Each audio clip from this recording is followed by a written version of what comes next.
You know what really grinds my gears? First domino has fallen for the Minnesota Vikings as the off-season starts kicking into high gear. How you doing, everybody? Eric M. Twins 28 for the latest vlog. Today it was announced March 6, 2023. The Vikings have released longtime linebacker Eric Kendricks. This was not unexpected. Many fans knew this was coming, but it still stings to some fans because Kendricks has been here since the day he was drafted out of USC. He is one of the best linebackers in recent history, but his level of play last year, it was night and day. It was not as good as his previous years. Kendricks clearly took a step backwards, fell off a cliff basically. He's not the player he once was. So Vikings this offseason announcing that he's gone. Personally, I think it's a year late. They should have done it last year. Even in 2021, he was not his usual self. He was still good, but he wasn't great. The Vikings should have traded him last offseason for some draft capital. They brought in Kwesi, the new general manager. They brought in Kevin O'Connell, the new head coach. Brand new coaching staff. Brought in Ed Donatel as the defensive coordinator, and basically decided to run it back and see what they could do. They added a few extra pieces, and it didn't work out so well. Yes, we got 13 wins in the regular season, but we got bounced early on in the playoffs. The defense was atrocious. Besides our defense, I think the only ones that were worse than us was Detroit, and I think I want to say Houston or Tennessee. One of those two were worse than us. But things need to be changed. Fans knew this as the season ended. They knew it was coming. It still sucks. It's going to suck to see Kendricks go. I don't see him being brought back on a cheaper deal. We need to get younger. We need to get faster. And we got to purge some of these older contracts. We need to clear cap space. We're still over the cap. We need to get under the cap by the start of the first official calendar year for the NFL, which is coming up here in the next week or so. Free agency starts within the next week. The legal tampering is beginning. They just had the combine. We got the draft in a couple months. It's time for the Vikes to move on, and Kendricks is the first one to fall. I can see others such as Dalvin Cook possibly traded. He's still good, but he's a running back, and you can get a running back anywhere. Running backs are a dime a dozen. You just don't pay top money for running backs anymore. It's a position that breaks down faster of all the positions in the NFL. So I see Dalvin Cook probably being released or traded. And I'm fine with Dalvin Cook being cut because we have talent behind him. Madison's a free agent. He's probably not going to be back unless they decide to give him a shot as a starter this year and then grow up the younger guys, which I'm going to get into right now, which is Ty Chandler and Kene Nwangwu. I think Ty Chandler has potential to be a number one starter. He's fast. He's talented. He made headway in college. Last year he hadn't played so much. He was mostly a healthy scratch. I think he missed a few games. He was hurt for something, but in preseason he was awesome. He was lights out. So I think the Vikings have something there with Ty Chandler. Nwangwu is more of your kick returner / punt returner type deal, but he can still back up, and he's got talent too. But I can definitely see Dalvin Cook being a cap casualty via trade or release. Adam Thielen's the other one. I do not see him taking a lesser role here. I do not see him taking a pay cut. He wants a bigger role, but in all honesty, Jefferson's the number one, and Thielen last year proved that he just doesn't have it anymore as far as a number two or a number one. I could see him still being a 3 or a 4 or a red zone receiver, but I think Adam Thielen's days are behind him. His better days are behind him. And I wouldn't be surprised to see him cut. And I wouldn't be hurt by it either. I mean, this is a business. This isn't your best friends that you've been hanging out with for 8 to 10 years. This is a business, and fans need to realize that. And I'm a realist. I love my team. I want us to win a Super Bowl, at least one before I die. But I'm not going to hold on to a player just because I absolutely love them and I want the team to keep them at all costs. I want this team to win a Super Bowl first and foremost. And if that means cutting Adam Thielen, Delvin Cook, Eric Kendricks, among others, to create cap space to get players that are younger, faster, and better at a younger age than these older players are now, so be it. And I feel the same way back in 2009 when they brought in Brett Favre, and that worked out up until the NFC Championship game. It almost worked out until Favre made the throw across his body, but it wasn't just him that cost us that game. It was other things, which we won't get into. It wasn't just him. It wasn't just Peterson fumbling. It was other things. I'm not going to bitch and moan about the other things. But I want this team to win a Super Bowl, and they need to create cap space. They need to get younger. The offensive line is still a problem. You have two good tackles who are your cornerstones, Darisaw, Brian O'Neill. They're going to probably restructure Brian O'Neill. I'm fine with that. They have a decent left guard in Cleveland, but they're probably going to go look elsewhere. Maybe for him. Definitely need a center because I don't see Bradbury coming back, even with his fifth-year option not picked up last year. There's rumors he wants to come back, and he had a better year this past year, but he was still eh. He still gets pushed off the line like a rag doll. He gets forklifted out of the way. That's a problem. That's a liability. I think there are better options than him out there. Connor McGovern, he's a center. I think he played with the Jets last year. He's an upgrade over Bradbury, even though I've heard rumors saying the Jets fans are bitching about him like we bitch about Bradbury, but I think he'd be an upgrade.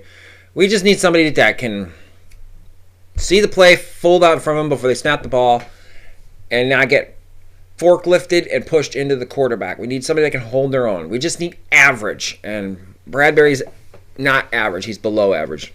I would love to see the Vikings draft John Michael Schmitz, the Gopher center. He's good, but he's projected first round, second round, and we're probably not going to draft him with our first pick unless we trade backwards.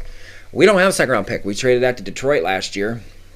And we got the Hawkinson trade done, which I'm fine with. I usually don't like in-division trades, but we fleeced the Lions. Should have gotten more out of the trade we did with them in the draft last year. They fleeced us on that, but in the end, we got Hawkinson. I'm good with that, which means I can't talk this morning. Irv Smith is expendable. I don't see him being back either. I think he's a free agent. I don't think he's under contract for another year. And if he is under contract another year, I could see them moving out from him by a trade, but I'm pretty sure he's a free agent. Daniil Hunter, this one I'm kind of on the fence on.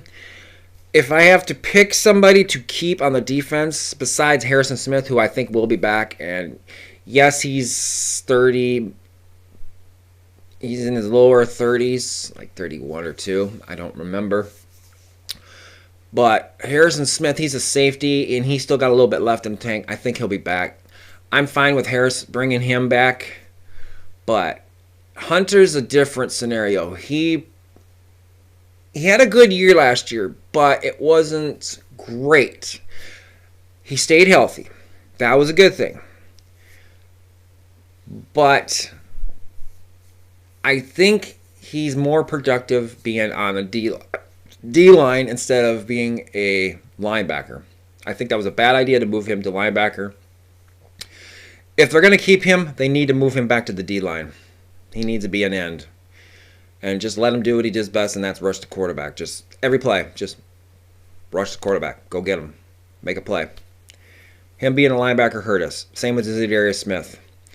And if they decide they're going to go younger, faster, and they're going to trade pieces that can be traded for draft capital, I can see Danielle Hunter being traded for a number 1. Probably not, unless it's a lower first-round pick, like into the 20s or 30s. Most likely a 2. I'm not saying they should trade him. I'm just saying if they were going to trade him, that's what I would do. Personally, I would not trade Danielle Hunter. I think you need to keep him. You need to extend him long-term. Put his ass back on the D-line where it belongs. He is not a linebacker. And let him wreak havoc. Let him be the player of old he was before the injuries last year and the year before.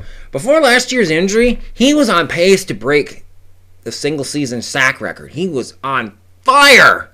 And then he had the injury, and then he went in the tank. Same as Zadarius this year. He was on pace at the start of the season, and then mid-season he got hurt and fell off the cliff. And that's why I think he's not going to be back either. And if he does come back, it better be on a team-friendly deal. I got no problems with him coming back, but I think I'm on the same boat with him, with Hunter. You got to move him on the D-line. If you were to do that, move those two guys back to D-line, be the bookends, and then have Harrison Phillips and possibly Delvin Tomlinson back. You could change back to a 4-3 or even a 3-4 with those 3 guys, Smith and Hunter in the 2 bookends on the D-line. We'll be just fine. Linebackers definitely need to be rebuilt in the draft and free agency. I know there's some free agents that are available that possibly might intrigue the Vikings. I think the linebacker from the Bills, Edmonds, Tremaine Evans, I've heard rumors about him being available. He'd be a good pick. Personally, if I was the Vikings and there was a way I could trade up into the top 5, for me personally, I'd be trading up not for one of the quarterbacks. I'd be going up for Will Anderson. I know the Bears are salivating over the chance to get him, and I know they're going to trade back. They're going to trade to a team that needs a quarterback. So most likely the Texans or the Colts are going to trade up to number 1 to get Bryce Young or C.J. Stroud, Will Levis, or Anthony Richardson. But if I could felicitate a trade to get ahead of the Bears, say like the Bears, for shits and giggles, Bears trade back to 4 with the Colts. Colts move up to 1. I could see the Colts taking one of the quarterbacks, and then the Texans will be drafting second. I could see the Texans taking one of the quarterbacks. So you'd have to trade number 3 with the Cardinals. If the Vikings can somehow get up to that 3 spot before the Bears, I would love the Vikings to take a shot at Will Anderson, the linebacker out of Alabama. He's a stud. He's a beast. And you put him, you basically rebuild the linebacker core with him, Asamoah. You got Troy Dye still, who's been here several years now. I think it's make or break for Troy. Even if he's not a starter, he could be a backup. I like Troy Dye. He can make plays. He's not great, but he does enough. Jordan Hicks is not coming back. They're going to cut him, and no loss there. So if you could get a stud linebacker, if I could trade up that high, I'm going after the linebacker. I know it sounds sacrilege, and you should only trade up that high to go get a quarterback. And maybe they will, but I don't really see them trading up this year. But that's what I would do. But I don't think the Vikings are going to trade up. In fact, I see them standing pat and taking a receiver where they're at or going backwards to pick up more picks. The only way I can see them trading up is if they mortgage next year or future years' draft choices to get up that high. Because of this year's draft, we only have 5. Right now we have 4, but we're going to get a comp pick for the Tyler Conklin signing the Jets did. They signed him away from us last year. That's the only comp pick we're getting. Speaking of comps, we are not going to get a comp for Kendricks. We released him today, so he's an all-out free agent. So we will not be getting compensated for him. Basically, the Vikings threw him a solid. They released him today, so he's free to sign with any team he wants. So basically, they said, thanks for the memories, and you can go look at other teams. Like I said, Kendricks could come back at a cheaper deal, but I think that's not going to happen because he's going to want to start. If he were to come back and wanted to be a backup role, that's different, but he's not a backup. Or in his mind, he's probably not a backup, and I don't see him coming back. They need to get serious with this draft. They got a lot of holes to fill. A lot of fans are going to be upset about the cuts, but it's business. If you want a Super Bowl, we gotta start getting younger and faster. I'm not going to go into Kirk. I made my statements about him. He's a good quarterback. He wasn't the reason why we lost against the Giants. He wasn't the main reason. The 4th and 8 check down, yes, that sucked. I was pissed with it, but Kirk's been an Iron Man. He's been healthy. If he's got the system around him good enough to win, he'll succeed. He's fine. He's not great. We need a little better than Kirk, but Kirk's okay. I don't hate Kirk Cousins. He's a good quarterback. What I hate about him is his contract. It's a problem. If he were to say, look, I want to stay here. I understand my contract is a joke, but I want to stay here. I want to help this team build a championship. So if he were to take a contract extension but stretch his cap hit so it lowers the hit to allocate to other positions, great. I'm fine with that. If we can get the O-line patched up good, get another receiver for him for a target, that's going to help things for Kirk. I'm okay with it. Kirk's not the problem this past year, though. The problem was the defense giving up 400 yards a game and blowing games for us and putting more pressure on the offense. Kirk Cousins doesn't play defense. Kirk plays offense, and the defense is what cost us a lot of games, including that game against the Giants. We just never had a chance to come back, except for the end when Kirk threw the 4th and 8, which that one was on him, but the most of the game was the defense. Just couldn't cover a wet paper bag. So I'm not going to get into Kirk Cousins any more than that. The only way I'm going to trade him is if the Vikings just say, you know what, this is a rebuilding process. We need to do what the Bears did. We need to rip it to studs. And you need to go to Kirk and say, listen, if you and your agent want to go talk to teams that you're interested in going to and willing to waive a trade to some teams, go talk to them, have them come to us, and then we'll talk to them. They need to go if the Vikings are going to move on for Kirk and they want to move on for Kirk, they need to do to him and his agent what the Lions did with Stafford. Let him talk to teams that he's interested in, let them know where you're interested in, and then have him talk to us. I can see Kirk doing that, and I can see him going to San Francisco because he knows Kyle Shanahan. I know their quarterback situation is a messy one. Jimmy G's gone. Trey Lance is unknown, and yes, they just drafted him, but he's unknown and he's hurt. And of course, the whole Brock Purdy thing, but he's going to be out for quite some time with an injury too. So maybe they want to go for a trade, but the only problem is if the Vikings want certain draft capital for Kirk, San Francisco going to have it because San Francisco doesn't have a draft pick till the 3rd round. So unless they trade Trey Lance and pick up a 1st rounder somewhere, unless they do a Kirk for Trey swap, which I'm kind of on the fence on, to be honest, but that's what I would do if I was the Vikings, and I think they should do. If they're honest with themselves and be like, we're in a rebuilding, we need to do what the Bears did and what the Lions have done. Lions did a good job rebuilding. They're primed to go. If they were to go to Kurt and say, why don't you guys, if you're willing to waive your no trade clause to certain teams, why don't you and your agent go talk to other teams and then have them get back to us and then we'll work something out. I think that'd be the best for this team long term. But if Kurt wants to hang out for one more year, let it ride out and then be a free agent next year, that's fine too. But the most problematic thing for the team right now is rebuilding that O-line, rehauling the defense, adding another receiver, and go from there. I don't think the defense is going to can get any worse than it already is. I think Flores is going to help things. Whether he's going to be a one-year rental before he gets a coaching job again next year, a head coaching job or not, that remains to be seen. I hope he doesn't. I hope he sticks around. And who knows? He could stay here, be waiting in the wings, and if something happens where we don't do well and they say to pass on with O'Connell, Flores is right there to take over. I'm not suggesting or saying I want to see O'Connell fail. I love O'Connell. I think he's good. He needs to work on his game management a little bit, but I think the future is high for the Minnesota Vikings. But the start of this free agent season is upon us.